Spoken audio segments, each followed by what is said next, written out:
Okay, why don't we go ahead and get started? Welcome, everybody. My name is Jim Lamb. I'm the parish administrator at St. David's Episcopal Church in Austin, Texas. It's right behind me.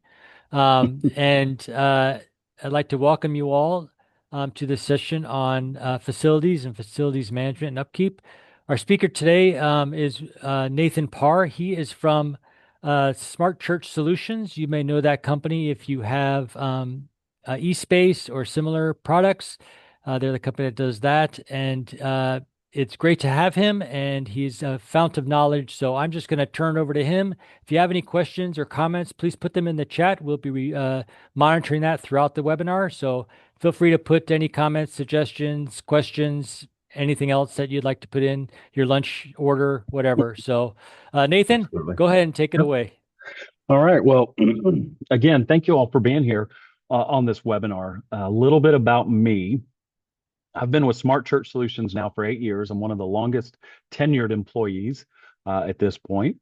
And Smart Church Solutions, you might have heard us before as Cool Solutions Group or eSpace. But my role at Smart Church Solutions is a facility stewardship specialist. That's a really fancy title of I go around across the country working with churches and organizations, schools to help them understand the current condition of their facilities, areas that they are lagging in maintenance and or funding or even staffing, and help them understand where they're at, now and for the next 15 years, where they might go, especially if they choose not to do anything to address some of those maintenance issues. Personally, in the last 8 years, I have assessed over 8.5 million square feet of churches and schools, 27 different states. My oldest facility that I evaluated was originally built in the mid or late 1700s, 1786 or something like that, um, on up to some newer buildings. So I've had the opportunity to see a lot of things, a lot of size and scope of organizations, of conditions, things like that. And out of all those organizations, I've had one facility, and it wasn't the biggest, it wasn't the smallest, that came close to the minimum recommended level of staffing and funding for facility maintenance. So it's an ongoing problem that we see in the church community is that we have an opportunity. We have an opportunity to do better. So this webinar, I'm not going to have a PowerPoint now. After this, I will take together my talking points and create a handout that you're welcome to have and use that'll share these talking points with you. But the goal is for you to ask any questions you might want to ask, to have a conversation. I've got a kind of some areas I want to go to, and but we'll go from there. Okay. And so what I want to start out, just kind of the overall understanding is your building, it is a ministry multiplier. But the opposite is also true. Now, I will blunder through the math analogy and drive my wife crazy because she has a degree in math, but the building can be a ministry multiplier or it will be a ministry divider.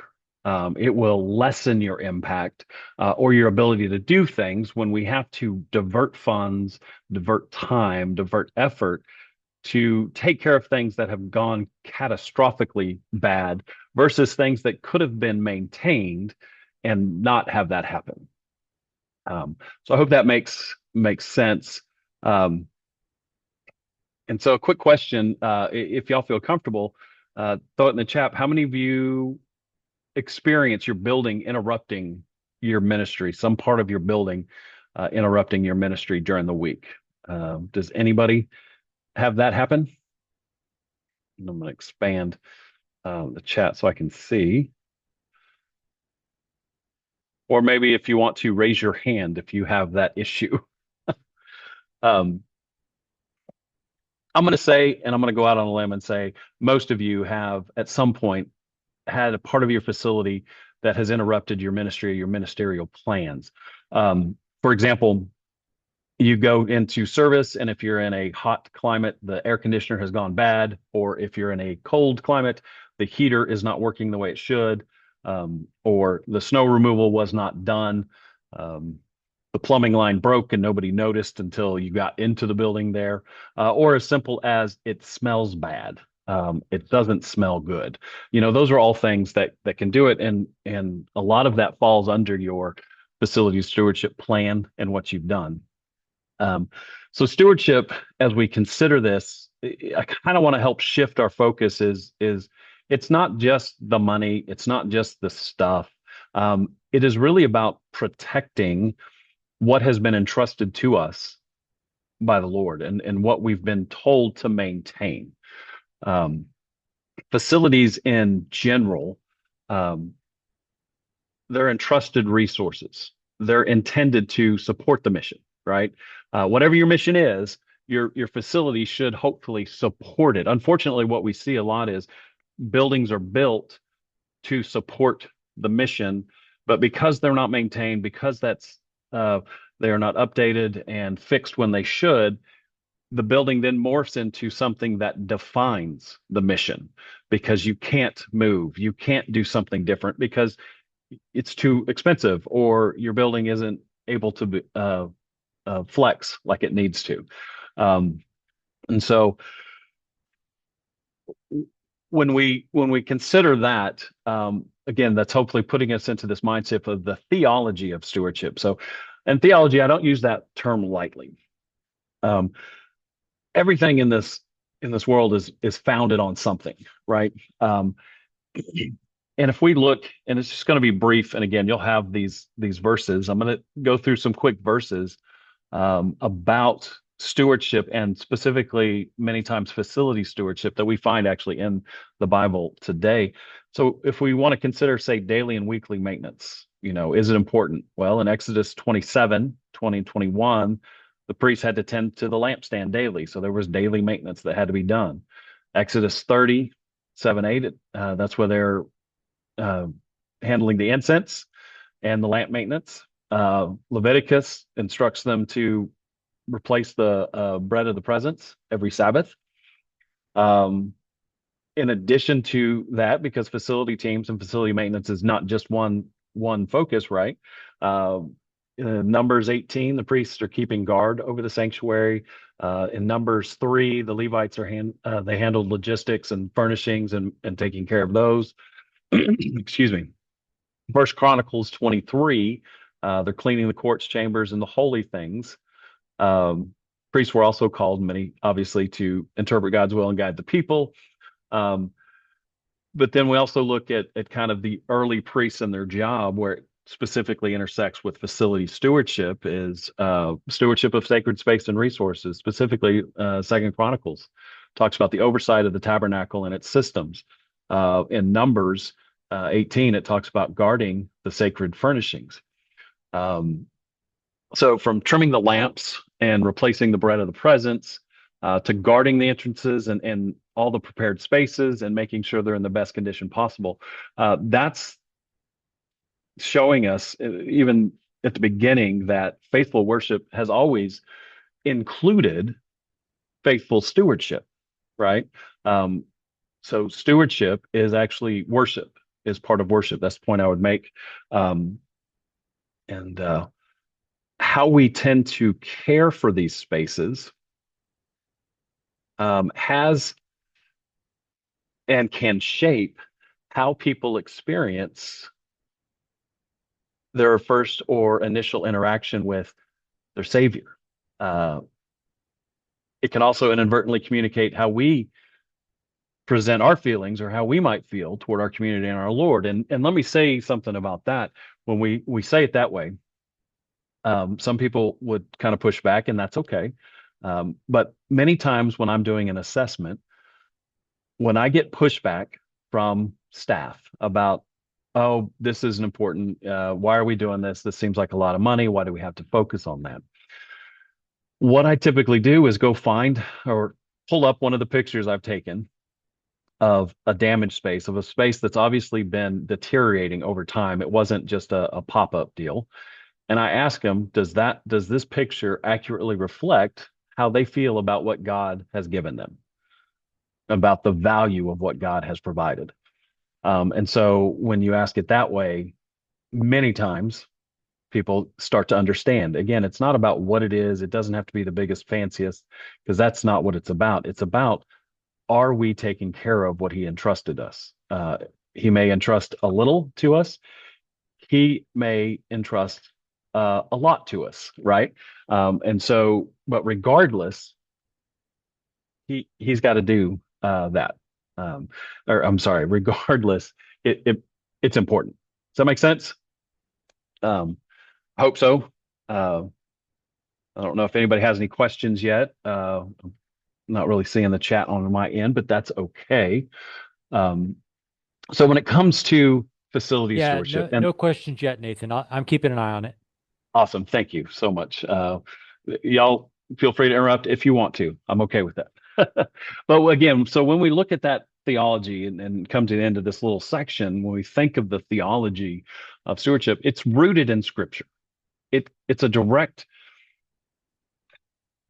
uh, you know, item given to us by the Lord. We see it even in Genesis, to maintain, to steward what he has provided. Creation care, I know that's a big deal, and it should be. It's an important thing as we look for going to, reducing our carbon footprint, reducing this. And it's, to me, it's not a political or a social issue. It's a um, adherence to scripture issue. It's not, none of it's ours, none of it's mine. So when it's provided to me, I need to treat it appropriately, and treat it the way that I would be showing respect to that, the creator. And so we're either going to do it or we're not. Um, and the mandate is in scripture. It's our decision whether or not we're going to follow it.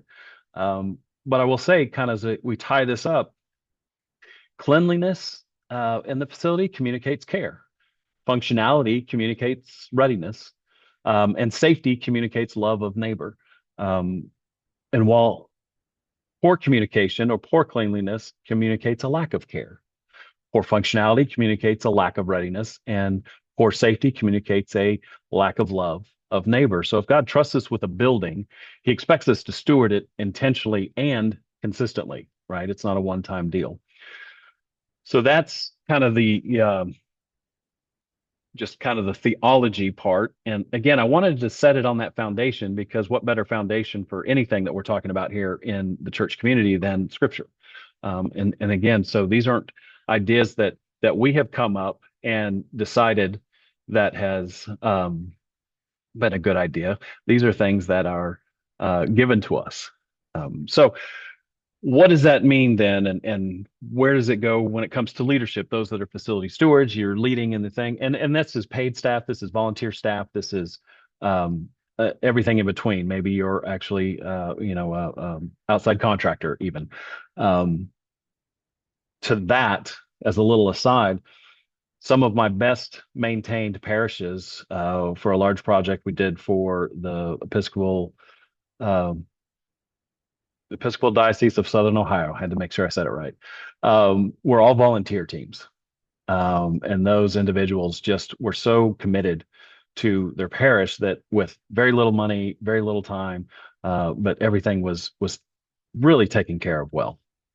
Um, what we're fighting though, and what they had versus what a lot of things, they were very proactive, right, in their facility stewardship versus reactive. And unfortunately, the majority of churches today tend to be reactive in their facility stewardship and how they approach it versus proactive. And so the reactive reality that many of you find, and tell me if this is, or consider, is this what kind of how you operate, crisis driven repairs, meaning it broke in a major way. Now we have to fix it, and we have to pay extra because it has to be expedited, because we have to come in on a weekend, or we have to do things that up the price. And many times that means then, if we're reactive, our budgets tend to be dominated by emergencies. We're not planning ahead and trying to get the best deal. We're trying to make sure we have enough money set aside, uh, or at least could move it from somewhere to cover something that we know is going to happen, but we're not sure what. And this leads to a great deal of burnout, not just staff and your volunteers that get burned out, but if you're constantly reaching out to your contractors, to your service providers, and everything that, and any time that you talk to them, it's an emergency and it's under stress and it's under that, there's real burnout that occurs from those contractors and from the contractor side as well. And that can lead to less than ideal situations, but a more proactive approach. And what I'm hoping that you'll consider adopting and move towards is planning ahead instead of scrambling, and basing budgets, basing operations on predictability instead of the panic that comes in when something breaks. And it gives you some more freedom than if you can do this to handle those true emergencies rather than the created emergencies because of lack of facility stewardship. And again, if you don't schedule your maintenance, your building will schedule it for you, and it never picks a good time. That's just kind of a little truism there. But it's the mindset. So these first couple sections we're talking about it, I'm really wanting to address the culture, or at least bring that out. Many times we say we want the best thing for our building, or we want to have a nice building. Yet our budgets, our staffing levels, and our planning does not reflect that. It's not a priority because it's not as much time is spent on there. Um, the budgets don't reflect that, and the capital reserve planning, which hopefully you are, but setting aside those monies so that when items that you have installed need to be replaced, there's cash to pay for the replacement rather than having to quickly take out a loan or pull from this ministry emphasis or do that.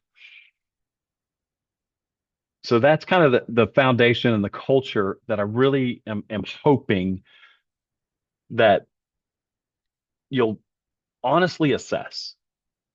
Again, in the 8 years, and before I was consulting for 8 years, I spent 12 and a half years at a large church dealing with this, where, 10 acres and had a private school that met during the week, had a licensed childcare facility that met weekly, supported several mission churches, had 7 different out properties and all sorts of stuff. And and I experienced it. I lived that where um, we weren't budgeting correctly. We weren't budgeting realistically, for the amount of deferred maintenance we had versus what was coming due. And a few times it just really, really hurt. Um, and what I found is it was much harder to change the culture and the thinking behind stewardship than it was to actually find money sometimes. Because it takes an acknowledgement that I may have to put off something if I'm going to steward well because I need to invest it here or I need to replace something here before I do the neat cool thing. I need to fix the thing that actually is affecting and has the potential to affect everything. And so what are some of the real numbers then when we talk about this preventative and having this better mindset of preventative maintenance of stewarding well? In general, from a fact and figure standpoint, deferred maintenance compounds about 7 to 15% annually. So the cost of what it's doing, it's not just compounding over the initial cost of that repair, it's compounding over the cost of the additional needs as that equipment starts to fail more, as more things start to break. So a 7 to 15% annual compounding, and every dollar in preventative maintenance spent can sometimes prevent $4 to $5 in emergency expenses, which means the opposite corollary is also kind of true. For every dollar not spent in preventative maintenance, it's going to cost you $4 to $5 more when it comes due. Um, and not having a predictability in in how to handle it, it's a direct reflection of a lack of consistent leadership and a lack of proper budgeting, right? Because these numbers, they're always not. I'm I don't think anybody here on this call would say that they've experienced a decrease in their annual operating expenses. Utility companies typically don't, you know, lower their prices. You're not paying less for the coffee. You're not paying less for your tables and chairs. You're not paying less for HVAC equipment, roofing, things like that. Um, and so because of that, and this compounding and this money, that's where these numbers come from. It's taking from a real world, realistic look. And as churches, what we saw last year, some this year and last year, was a lot of churches were starting to um, were having trouble finding insurance because they because of the major storms, there were some major payouts. Obviously, insurance had to pay out quite a bit. Well, what they can't always determine is, was the damage strictly from the storm, or was it because you weren't maintaining your facility and it got damaged worse because of the storm? Well, insurance companies aren't in the game of losing money. And so they were starting to put riders out there, uh, and saying, we'll insure everything except the roof. We'll insure everything except this. And those are big ticket items. And if you're not putting money aside, if you're not doing your inspections and things like that, it's really going to hurt in the long term. And so those numbers that we talk about just keeps going up. So what are some practical steps, right? I'm talking about these numbers. Let me share some of the commonly missed preventative maintenance items that I have seen over the last 8 years and actually missed myself for several years as I was learning how to be an operations director when it comes to that. So first thing, we talk in Smart Church quite a bit about the big three. What the big three is, it's not cars, right? It has nothing to do with cars. It has everything to do with HVAC, parking lots, and roofing, because those three items tend to last the longest. They tend to be the most expensive to replace, and um, there will if they fail any one of those three areas, you can actually uh, experience a loss of attendance or missed opportunities because you can't be there. Um, so that's the big three. So what can we do to help extend the life and extend the operational lower the operational cost and extend the life of those kind of big three? Well, on HVAC, and I'm going to pause right here. I just saw Mike ask the question.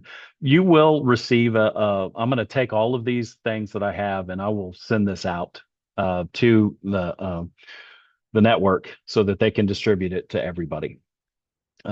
So you will have that and the recording. So we'll do that. So commonly, starting with HVAC, because that's one of the most easy things to get money for, because nobody likes to be uncomfortable in church. I mean, let's just be honest.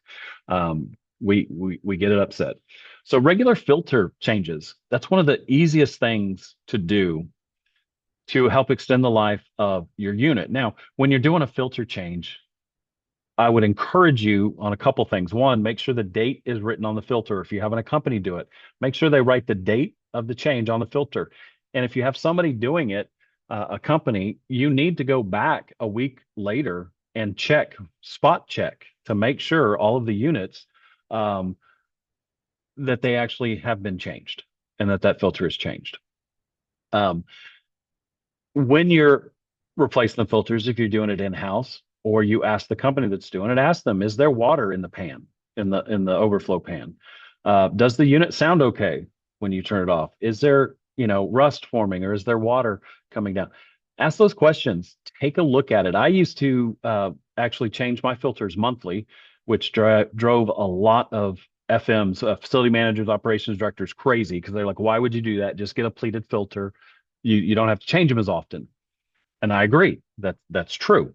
But by changing my filters monthly, I guaranteed that I looked, or someone on my team looked at every piece of equipment on the inside of the building once a month. And so we were able to see things and catch them sooner rather than later. And that's just how we operated. And we were able to determine a couple of units needed filter changes. One unit needed a filter change every week because of where it was located, as churches tend to build buildings and then they slap buildings together, and it's like adding 3 or 4 different Lego sets together. It sort of fits, but not quite.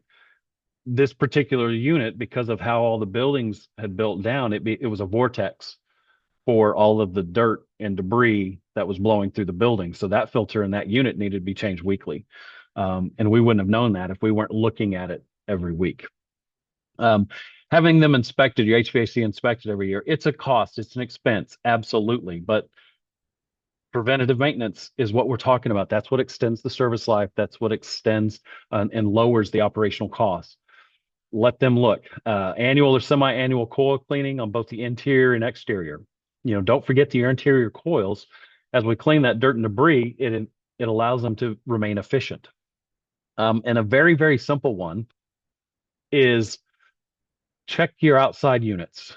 If you've got heat pumps, direct exchange, rooftop unit, doesn't matter. Anywhere, check the piping. The average unprotected pipe insulation, depending on where you're at in Texas, it might last you maybe 15 months. Some other places longer, some other places less.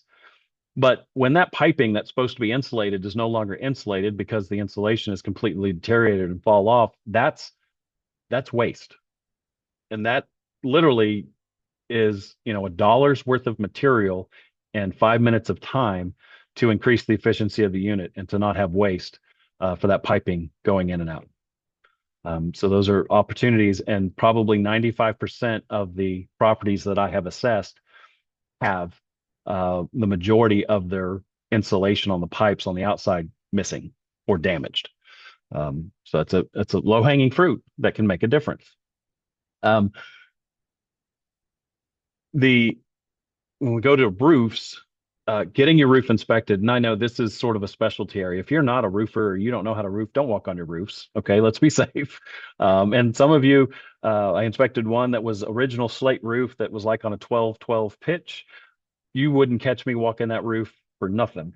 Um, and but somebody can inspect it. And with today's technology, drones can be used to actually get up and get a much better picture of your roof light.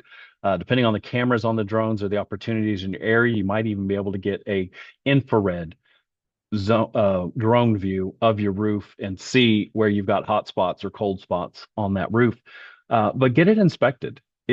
It's one of your most costly investments.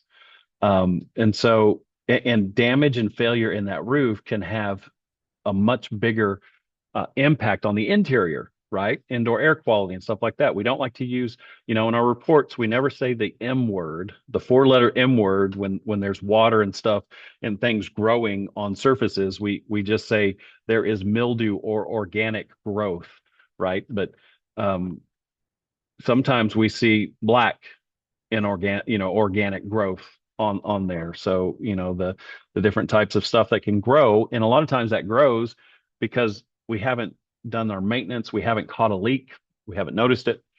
So that can impact your indoor environmental quality. So we need to be cognizant of that.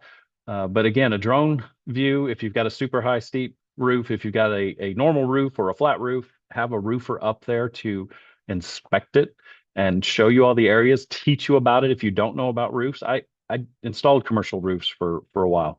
So I have a pretty good working knowledge, but I'm still learning as I meet contractors each time I'm out there and talking with folks. You never stop learning. You can't in facility management because everything's improving. But while you're doing that roof inspection, that's also a good time to check out your gutters because again, it's about taking that water and getting it away from the building. And so a lot of times you'll look up at your building at where your gutter, if it's not a continuous gutter, where the joints are, is there organic staining down your facade? Because it's leaking there and it's a constant leak. Your downspouts, are they connected? I see lots of downspouts that aren't connected. I see downspouts that the mowers have helped us by running into them and reducing their outflow capacity by 40-50%. Well, that causes additional problems.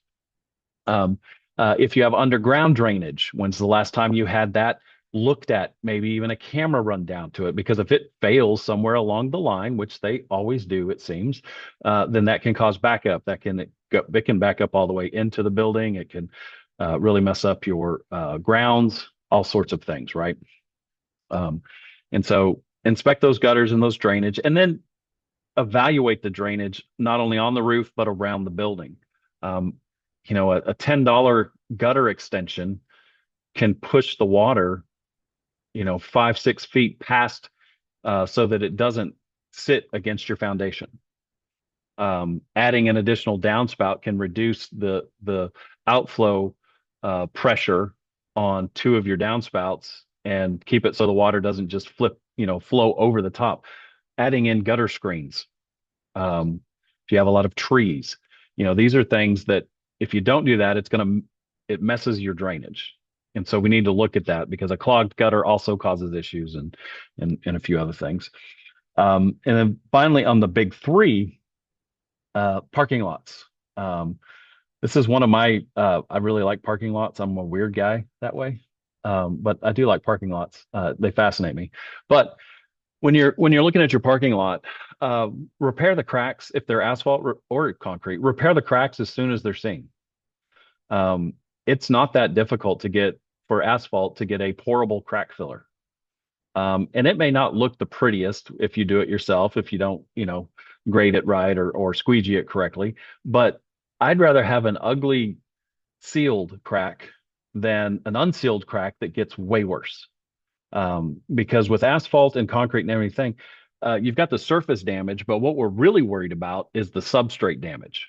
Because once that substrate gets damaged, there is no just put a patch on top. It's cut the whole thing out, repair the foundation, then patch the concrete. And so the cost to have a reseal done versus a mill and repave, or versus cutting out patches in a concrete lot versus having to redo the whole lot, we're talking a significant amount of dollars per square foot. And so check those parking lots, check that. And that's also when I say check your drainage too, that's also something that can be done on the parking lots. Is it still draining correctly? Was it graded correctly? Check to see. Maybe you have the minimum requirement for asphalt, or maybe you're like me on my one of my parking lots at the church I was at that had half, 50% of what it should have had for the total thickness of the asphalt when in there. And, no wonder I was getting a little more damage than some other places. But because I saw that, because I found the thickness, I was able to then increase my preventative maintenance activities in that particular area. But if you're not doing it, you'll never know that. So that's the big three. Those are simple things that should be done regardless. Continuing on, though, some other things that I have seen cause issues that I would say probably something you might want to do sooner rather than later is plumbing inspections. One of the big things is to consider your water cutoffs. Do you know, on the far extreme, do you know where your water cutoffs are for your building? If you had a major issue, could you cut the water off to the building, or your sprinkler system, so on and so forth? But also exercising and understanding your water cutoffs at the sinks and at the water fountains and things like that. Old school valves, turn valves, have a rubber washer in there. Well, that rubber deteriorates. If you've got hard water, it deteriorated like a week after you installed it. It's just not good. Quarter turn valves are great. It's a physical thing, but even if you do have hard water, you can get grit and debris that will keep it from being able to close fully. Exercising them once a year, twice a year. Do it at time change, right? I used to schedule a lot of things at time change because everybody knew time change, and that just knew when I do it. But exercise those water cutoffs. Make sure you're getting the required inspections done. Backflow inspections. If you have a sprinkler system, you have a backflow. You should have a backflow. If you have a lawn irrigation system, if you have any type of chilled water or piping system, boilers, things like that, you should probably have a backflow. Those need inspected, and those need inspected annually. Drain maintenance. Do your drains work? Are they flowing, especially in your mechanical rooms, things like that? Which also means you have to keep your mechanical rooms clean. So if there was a problem, you could actually have the water out. And then exterior faucets, test and inspect those. Not only for functionality, do they work, but can you turn them off? A lot of times you'll see on buildings a nice green drip mark below an exterior water faucet because there's a slight drip there and it's got a little copper in it and it stains the the facade. But a little maintenance goes a long way. Um, Door and window maintenance is something Tim used to always talk about, still talks about the cost of spending $4 or $5 on a tube of caulk and recaulking all your windows once a year versus not doing anything and having to replace all the windows at year 10. These were should have been 20, 25-year windows, but at year 10, they're all rotted out because of the $4 of caulk that would have cost you over those 10 years, um, a couple grand versus now with some of the modern windows and some of the areas that you find yourselves where you have to match or a historic area, and now you're paying tens of thousands of dollars. So door and window maintenance and door maintenance is opening the doors, lubricating the closers, hinges, things like that, looking for rust, all of those things, making sure they're adjusted correctly. Because once a door gets out of adjustment, it's kind of like us. When your back is out of adjustment or you're out of adjustment, it starts to hurt more and more, and you don't work as well. Same thing with our doors and our windows. Um, Entrance matting, that's one of the big things when we talk about preventative maintenance and facility stewardship. If I can if I with proper matting, I can reduce by up to 60% the amount of dirt and debris brought into my building. That means I'm not spending as much cleaning. I'm not spending as much chemicals out there. My indoor environmental quality is better. I'm not getting as much dirt and debris into the HVAC. My computer and worship AVL systems are not getting as much debris into them. So by maintaining our matting, it has a positive effect for all these other building systems. Okay. And then the last thing I just wanted to talk about with things that I see missed a lot is custodial equipment. It's cleaning your building, but are you taking care of the equipment that you expect to provide this safe space for? And churches serve the two most at-risk demographics, the very young and the very old, when it comes to being susceptible to catching things. Are you maintaining your equipment? It was a blinding flash of the obvious, as one of my supervisors used to say, when I had somebody tell me, it's neat, you wear gloves, we clean and we do everything, but as soon as we're done with that, we just take the gloves off and throw them in the trash can. But everything that we've touched with those gloves on our cleaning cart is dirty. And now I'm putting my hands on that. So actually cleaning the equipment, doing the PMs on the vacuums, on your auto scrubbers, all of those things, any equipment you have extends the life. And the longer we can have that piece of equipment work and work correctly, we're saving money, right? And so as we're coming up towards the end here, preventative maintenance, it really is kind of ministry care, right? It's reducing the risk and mitigating the risk potentially for not only you as a staff member, but also all those guests, all the community that we're inviting in. We're saying we care for you because we're going to provide the best environment we can. If we invite you into our house, it's going to be the best we can do. Notice I didn't say it's going to be the fanciest or it's going to be gilded or anything like that. I simply said we're going to provide the best and safest space for you as you come in. Reliable spaces, consistent condition, that enhances the worship, learning, and community life because it doesn't become a distraction to any of that. And it's a ministry multiplier. When we are actually consistent in our facility stewardship, we're able to do more as a ministry, again, because we're not having to react to those major things. If you haven't, and I would be bereft if I didn't say, we're talking about preventative maintenance. Well, how do you manage it? Because I can't remember everything. I don't even remember what I had for breakfast yesterday half the time. So how do we remember all of this when you consider this complex commercial space that you have to maintain? And if you're in an older parish that has older masonry or fancy windows or all of these things that are specialty versus even a big box store that you've converted, it all has this running thing. Well, we encourage you to consider a computerized maintenance management system. You'll hear that talked about quite a bit, CMMS. How you track your maintenance. It's how you input your work orders. It's how you find that historical data. It's how you develop the metrics to understand what you need to do in the facility. And a CMMS is getting to the point where, with some exceptions, it's really needed in most any organization. For my pastoral staff, it helps us understand and present back to our members that facility stewardship is important, and this is how we're measuring it, and this keeps it visible. It helps us budget better. I'd rather not just increase my budget for maintenance by 15%. I'd rather say, I want to replace this, and this project needs to happen. This is what it's going to cost. And that provides additional clarity and accountability. These funds that are coming in, we can't just up the price of a widget to maintain our facility better. We can't charge more as a community cost. Oh, you're coming in, there's a community fee. Thanks for coming.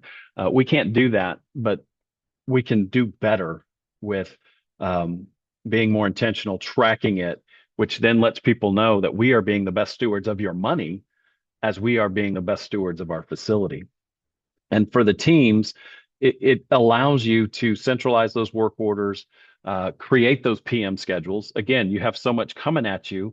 Let a system do it. Track your assets, get automated reminders. Again, the logs, the historical framework.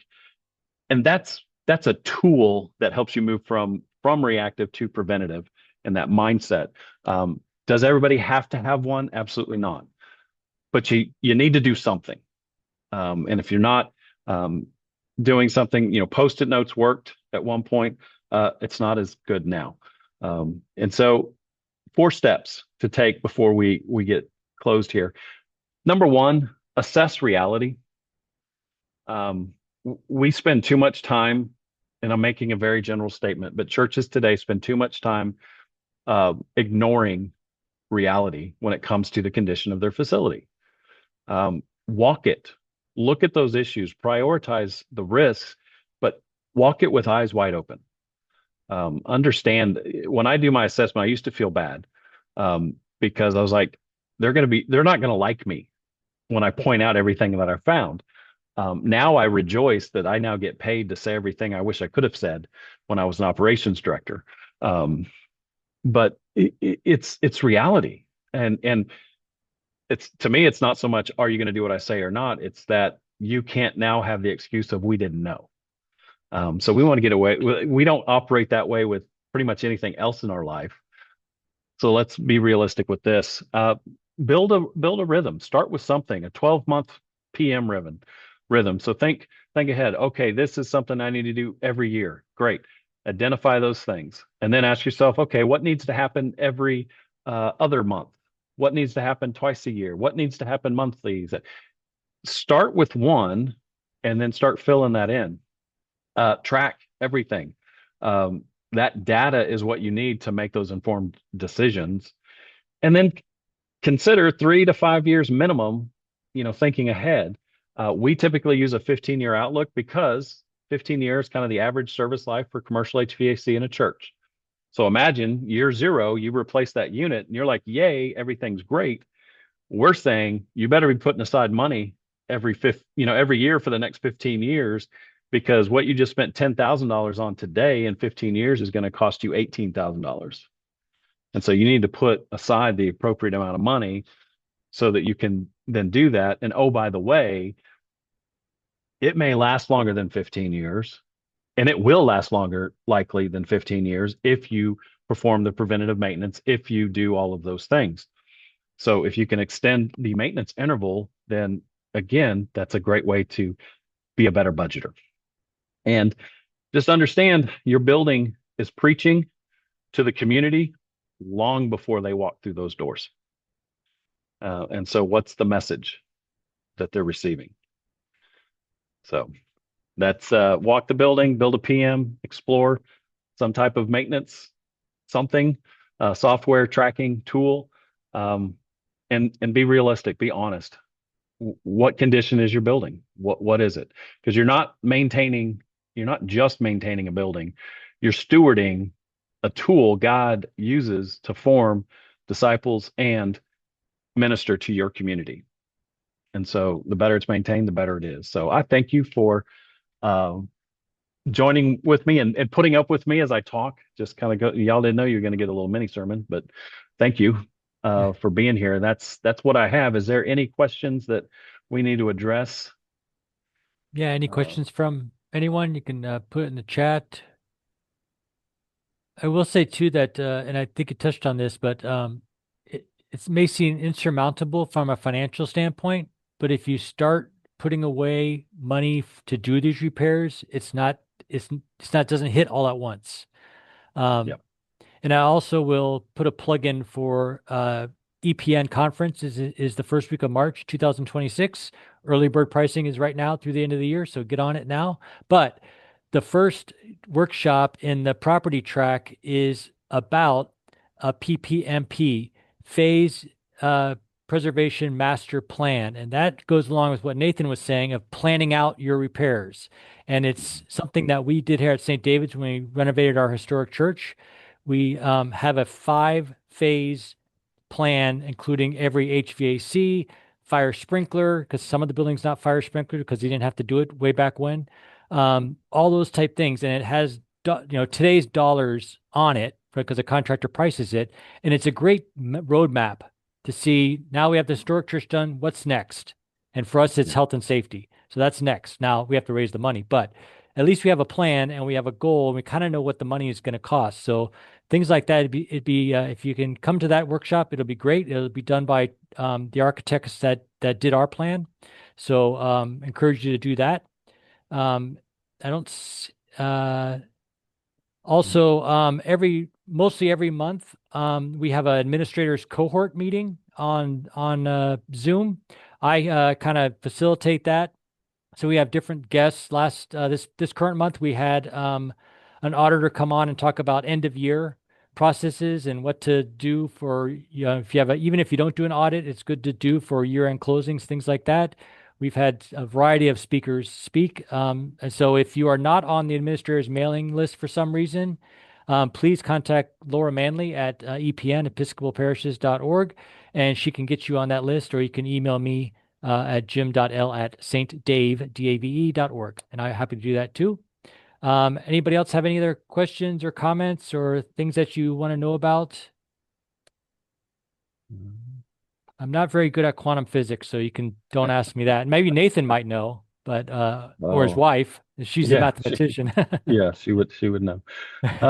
And I just want to tie in again what Jim said, going back to our experience with the diocese there in Southern Ohio. One of the churches, one of the priests was over a couple different churches, and that taking it a bite at a time was an excellent way of proper facility stewardship and facility maintenance thinking. He had historic parishes that needed a lot of masonry repair. Well, doing the entire parish is very costly, but he planned it out. It took like 5 years, but he did one side, one section at a time, and it was a 5 year plan. It was very intentional. Started with kind of the most egregious area first, and then went around the building. And while it was said and done, I mean, it was beautiful. They had to find a masonry conservationist, but it was great. But it took 5 years. Sometimes Yeah, it's okay to yeah, wait and take your time when it's planned and when it's intentional.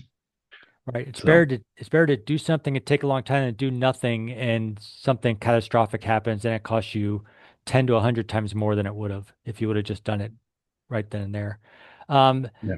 Mary's asking for your contact information, Nathan. Yep, I am going to put my email into the chat, Nathan at smartchurchsolutions .com. Feel free to reach out if I can do anything. And I would encourage you, we have on our Smart Church Solutions website, we have a lot of free resources. We're passionate about church facility stewardship.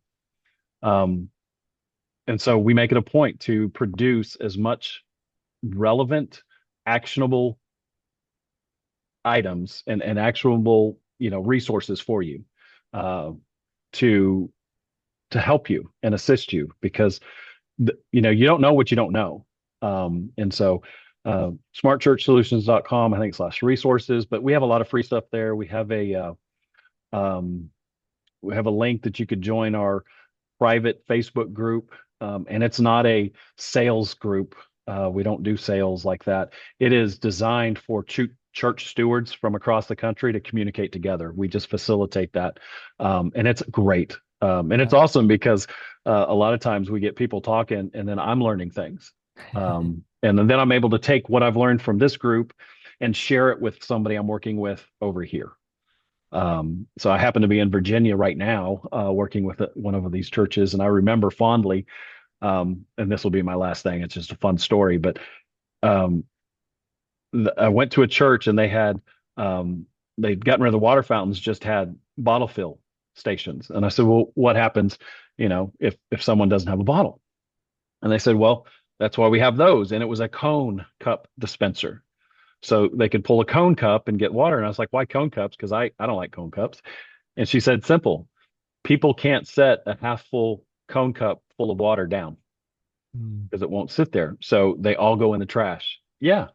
I was like, I had never thought of that. But Yeah. what a way to facilitate stewardship as well as help keep the building clean, help the staff there. They had plenty. So it was awesome. So almost every time, every report I've done since then, I have a picture of a water fountain saying, I recommend you get rid of this, put a bottle fill and add a cone cup. Yeah. Because yeah, it's just so Yeah. take it one step at a time, figure out what you don't know, and then make a plan. Yep. Nobody solves the issue. Your building didn't get to the condition it's in yet yesterday. It No. didn't happen overnight. It's not going to fix it overnight. Right. Very good. Nathan, thank you so much for your Absolutely. wisdom and your examples and your for being here, taking your time to do this. And Laura in the background from Episcopal Parish Network, thank you very much Yes. for all you did in getting this all set up. And look for different things on the EPN website. Mhm. The as Nathan said, he's going to have the notes up there, things like that. So, got any questions? Email Nathan, myself, or Laura. And again, thanks for attending. We'll see you at the next webinar. All right. Thank you all.